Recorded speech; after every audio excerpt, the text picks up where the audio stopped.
It's now my privilege to introduce Ms. Marita del Carmen Gonzalez from the Central Labor Confederation of Argentina, the CGT.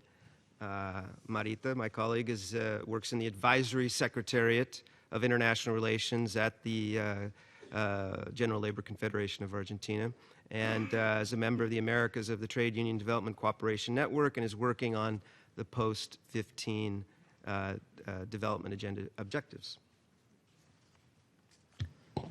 Buenas tardes. Good afternoon to everyone. I would like to begin, as my colleagues have done before me, by thanking the representatives of UN member states who are here with us this afternoon. We would have hoped for greater participation by other officials and other representatives of UN member states. I would also like to recognize the presence here this afternoon of our civil society representatives and my colleagues here on the panel as well. Now, perhaps I have a little more time than I thought I did, so I'd like to give you what our message is as the General Labor Confederation of Argentina. We believe in shared prosperity. We believe that this is one of the main objectives that needs to be achieved in terms of development. That all people around the world need to have a chance to earn a living through decent work, and this needs to be accomplished through a human rights-based approach. Decent work is always something, it's not an end in and of itself, but it does depend on economic growth and sustainable economic growth. We are very used to talking about the issue of human capital, and I would like to reiterate the message that was given in the first panel this afternoon in that regard. We believe in a new form of global economic governance, and this new form of governance needs to adopt a new paradigm that promotes equal distribution of wealth, and one that reduces existing inequalities, and one that is based on job creation, social protection, social dialogue, and rights in the workplace. We also support the creation of a new and inclusive global economic architecture, one that is supported by the creation of an Economic and Social Security Council within the United Nations.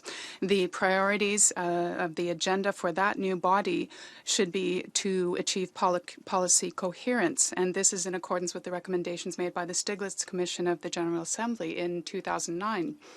We believe that we cannot talk about sustainable development and reducing existing asymmetries at the international level unless we adopt a multilateral legal framework, a framework to restructure sovereign debt.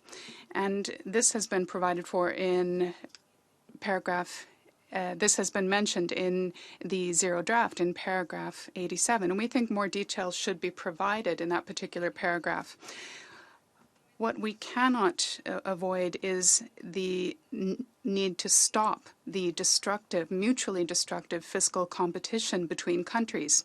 We need to reverse the trend of foreign investors enjoying fiscal privileges, and we also must address the need for multinationals to act in accordance with national norms, and to also provide a breakdown of their operations disaggregated by country. If we want to have middle-income countries and least developed countries to be in a position where they can effectively mobilize their domestic resources, we need to have a global agreement on fiscal justice. This will help to ensure sustainable development and also ensure the implementation of paragraph 19 of the zero draft. Turning to the role of states, we need to create political space for democratic ownership in developing countries. This is essential in order to counteract the current trade, financial, and investment flows. And we must also adopt anti-cyclical measures in recessionary periods.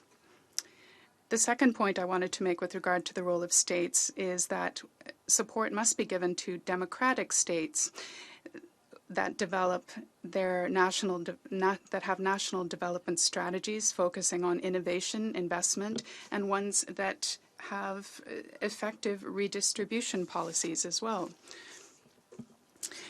I'd also like to talk about the role of the private sector. The private sector needs to make a commitment to the development priorities of the country in which it operates. It needs to have an inclusive focus. It needs to involve citizen participation, civil society organizations, and trade unions. And this can be accomplished through social dialogue. It also needs to involve local communities.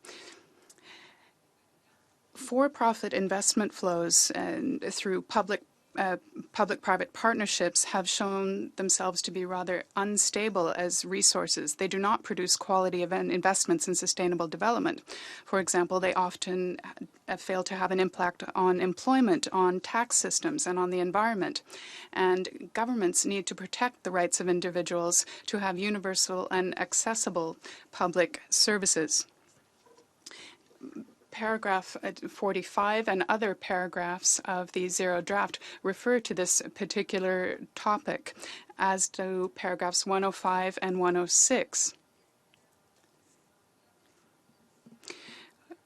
We do not want to see a future in which multinationals are omnipotent, and we believe that there is currently only one paragraph in the Zero Draft that refers to another important issue, which is education. So perhaps more detail could be included there. Creating jobs through public investment in FDI should also include all dimensions of a decent work program. And this program should be promoted through labor market governance institutions. Now, when we talk about an enabling environment for business, and this is referred to in paragraph 18 of the Zero Draft, this also needs to include legal security for workers. This can be achieved through the full respect for workers' rights and equitable benefit sharing. We have spoken a great deal about enabling environments and expanding or increasing legal security for corporations, but we do not talk as much about respecting the rights of individuals in that regard. All development actors, including those in the private sector, need to be accountable. They need to guarantee transparency in all links of investment and supply chains. Compliance with and implementation of internationally recognized guidelines and their related accountability tools are essential. Now, here I'm referring to, for example, the ILO agreements and standards, OECD guidelines for multinational corporations, the UN Global Compact, and guiding principles on business and human rights. This is an essential condition that has to be met for private sector activity and to ensure global governance. I thank you. Muchas gracias, Marita.